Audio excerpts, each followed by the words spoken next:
గొప్ప యోగీశ్వరుడు, కలియుగములో అవతరించిన మహాతపస్వి భగవాన్ రమణ మహర్షి విరచించిన అరుణాచల అక్షరమణమాలను మీరు శ్రవణం చేయబోతూ ఉన్నారు. రమణ మహర్షి 108 ద్విపద పద్యాలలో ఎన్నో రహస్యాలను పొందుపరిచాడు. తాను ఏ విధంగా పరమశివుడిని ప్రేమించింది, ఏ విధంగా ప్రశ్నించింది, ఏ విధంగా నిలదీసింది, శివునికి మహర్షికి ఉన్నటువంటి సంబంధం ఎలాంటిది అనే విషయాలను తాను నిర్భయంగా లోకానికి చక్కగా చెప్పడం జరిగింది. ఎందుకంటే చాలామంది లోకములో అహంకారపూరితులు ఎలా ఉంటారంటే గొప్పలు మాత్రమే చెబుతారు, లోపాలు ఇవన్నీ చెప్పరు. కానీ మహర్షి ఇలాంటి అహంకారి కాదు. ఆయన అహంకారాన్ని నాశనం చేసిన వాడు. లోకం ఏమనుకుంటుంది, నా గురించి ఏమనుకుంటారు అన్నటువంటి భావాలు ఆయనకు లేవు. అందుకే చాలా సుస్పష్టంగా తన అంతరంగాన్ని చెప్పాడు. ఎందుకంటే రమణ మహర్షి అన్నప్పుడు మానవులు ఊహించుకునేది వేరు. ఈ యొక్క అరుణాచల అక్షరమణమాలను శ్రవణం చేస్తున్నప్పుడు ఆ మహర్షి ఎంత విరహాన్ని పొందాడు, ఎంత ప్రేమతో ఉన్నాడు, ఎలాంటి సహనాన్ని కలిగి ఉన్నాడు, ఎంత శ్రద్ధతో తపస్సు చేశాడు, ఎంత పట్టుదలతో పవిత్రంగా ఉన్నాడు అనే విషయాలు మనకు ఆశ్చర్యాన్ని కలిగిస్తాయి. ఒక శిష్యుడు ఏ విధంగా ఉండాలి అన్నది శాస్త్రాలు చదివితే బోధపడేది కాదు. ఇటువంటి సిద్ధ గురువుల జీవితాలను శ్రవణం చేయాలి. అప్పుడు సరైనటువంటి సాధనా మార్గం వాళ్ళకు దొరుకుతుంది. ఇప్పటిదాకా 38 పద్యాలు శ్రవణం చేశాం, వ్యాఖ్యానం చేయడం జరిగింది. మరి 39వ పద్యములో మహర్షి ఏం చెబుతాడు, ఎలాంటి రహస్యాన్ని వ్యక్తం చేస్తాడు అన్నది రసవత్తరంగా ఉంటుంది. 39వ పద్యాన్ని మహర్షి ఈ విధంగా చెప్పడము జరిగింది.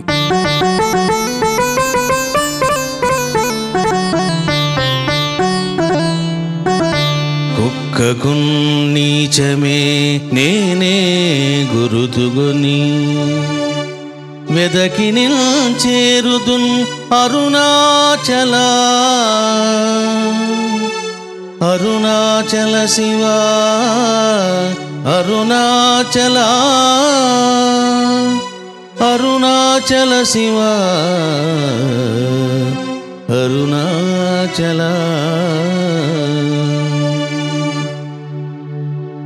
కుక్కకు నీచమే నేనే గురుతుగొని వెదకి చేరుదున్ అరుణాచల. ఇది 39వ పద్యం.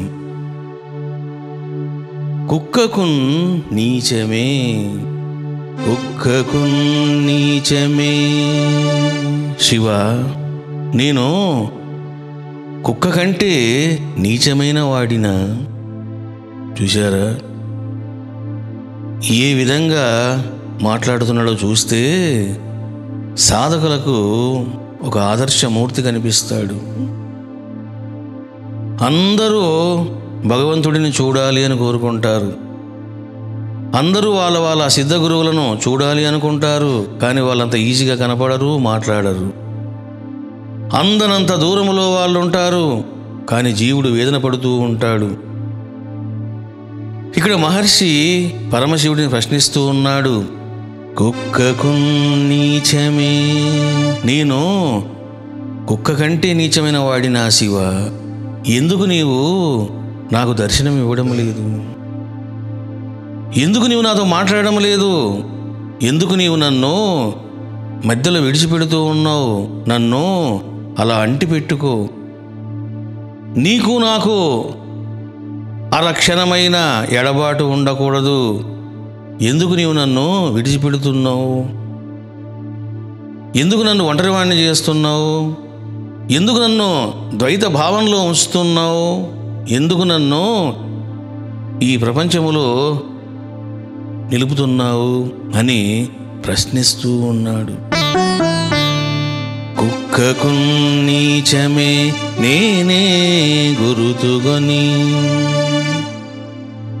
భగవంతుడు ఎలాంటి వాడంటే పరమ పవిత్రుడు.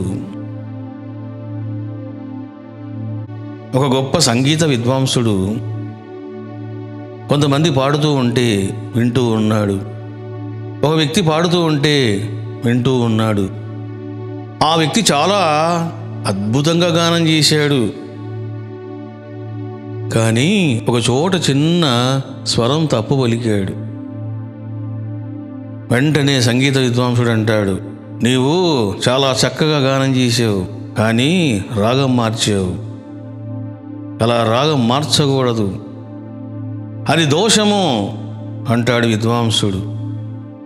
పాడడము, అద్భుతంగా పాడడము, రసవత్తరంగా పాడడము, సమ్మోహనకరంగా పాడడము. కానీ ఏం జరిగింది? ఒక చిన్న స్వరము తప్పు పలికాడు. తప్పు పలికితే ఏమంటున్నాడు? నువ్వు ఆ విధంగా పలకకూడదు అంటూ ఉన్నాడు. భగవంతుడు కూడా ఎలాంటి వాడంటే, నీకు అనేక సుగుణాలు ఉండవచ్చు, అవన్నీ చూడడైన నీకున్న దుర్గుణాలు ఏమిటో చూస్తాడు. He will see what the bad qualities you have. ఎందుకంటే ఆయన సుప్రీం, పరిశుద్ధమైన వాడు. నీకు ఎన్ని సుగుణాలు ఉన్నాయి, ఎన్ని మంచి లక్షణాలు ఉన్నాయి, నీ సంస్కారం ఏ విధంగా ఉంది ఆయన చూడడు. నీ హృదయంలో ఏమిటి డిఫెక్ట్స్, కోరికలు ఉన్నాయా, వాసనలు ఉన్నాయా, మోహం ఉందా, అరిషడ్ వర్గాలు ఉన్నాయా, ఇవి చూస్తాడు. అందుకే మహర్షి అంటున్నాడు, శివ, నేను నీ అంతటి పరమ పవిత్రుడిని కాకపోవచ్చు. ఎందుకంటే నేను జీవుడును. నేను ధ్యానము చేసి పవిత్రంగా ఉంటూ నిన్నే ఆరాధిస్తూ నిన్నే నమ్మి నీకు శరణాగతి చేసి నేను ఈ విధంగా జీవిస్తూ ఉన్నాను. జీవించినంత మాత్రాన నేను పరమ పవిత్రుడిని అని నేను అనుకోవడం కూడా తప్పే. ఎందుకంటే జీవుడు అంటేనే ఒక మోహాంధుడు. ఏమో నా మనసులో ఇంకా ఎటువంటి ఆశయాలున్నాయో, ఎటువంటి నీచమైన సంస్కారాలున్నాయో అవి ఇంకా కాలిపోలేదేమో. ఇంకా ఏదో ఒక మోహ లక్షణము నాలో ఉన్నదేమో, నాలోన ఇంకా ఏదైనా ఒక దుర్గుణం దాగి ఉన్నదేమో. అందుకే నీవు నన్ను పట్టించుకోవడం లేదు, నన్ను సంపూర్ణంగా అనుగ్రహించడం లేదు అని మహర్షి ప్రశ్నిస్తూ ఉన్నాడు. చూశారా ఎటువంటి మహర్షి రమణ మహర్షి అంటే, తన యొక్క జీవితకాలములో తాను ఏనాడు భోగం అనుభవించలే, ఏ సుఖాన్ని ఆయన కోరుకోలే, ఏ డబ్బు ఆయన కోరుకోలేదు.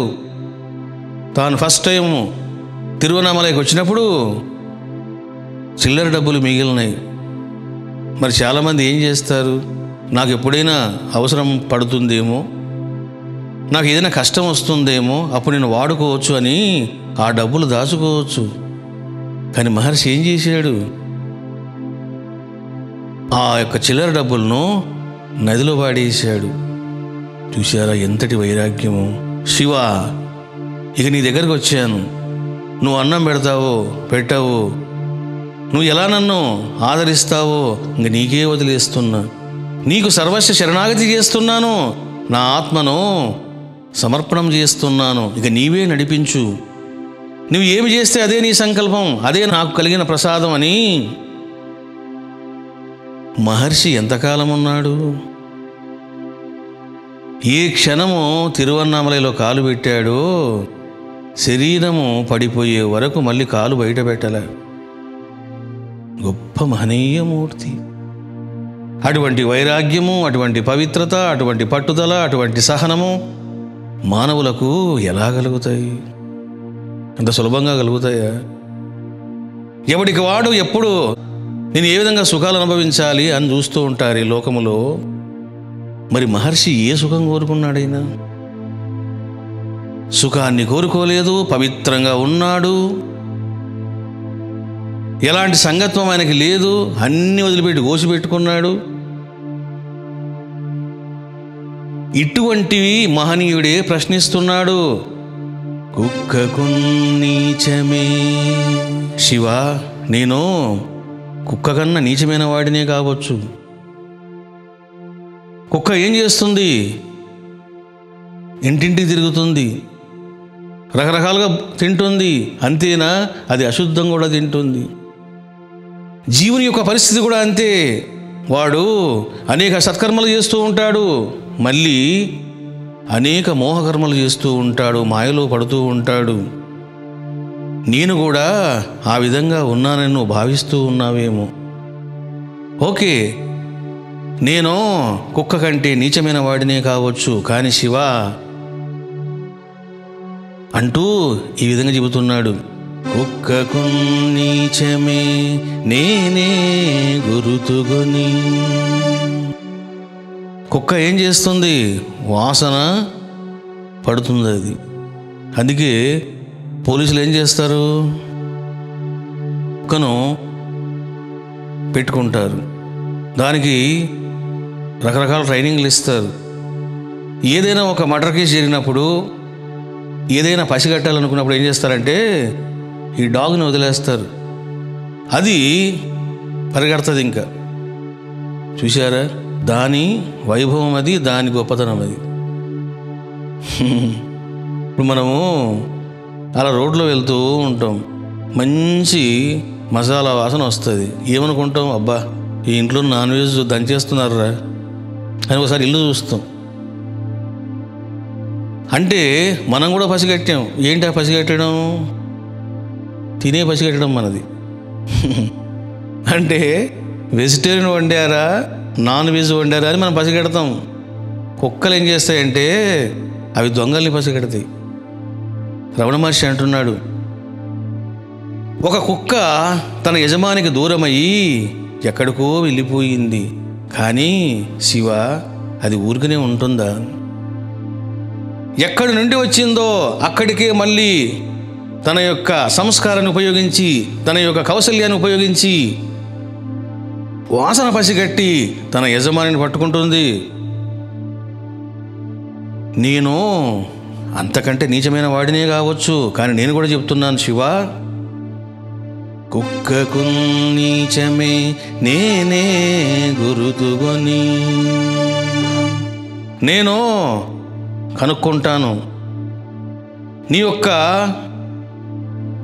అనుగ్రహాన్ని పొందడానికి, నీ ప్రేమను పంచుకోవడానికి ఇదిగో నేనే వస్తాను నీ దగ్గరకు, నేనే గురుతుగొని.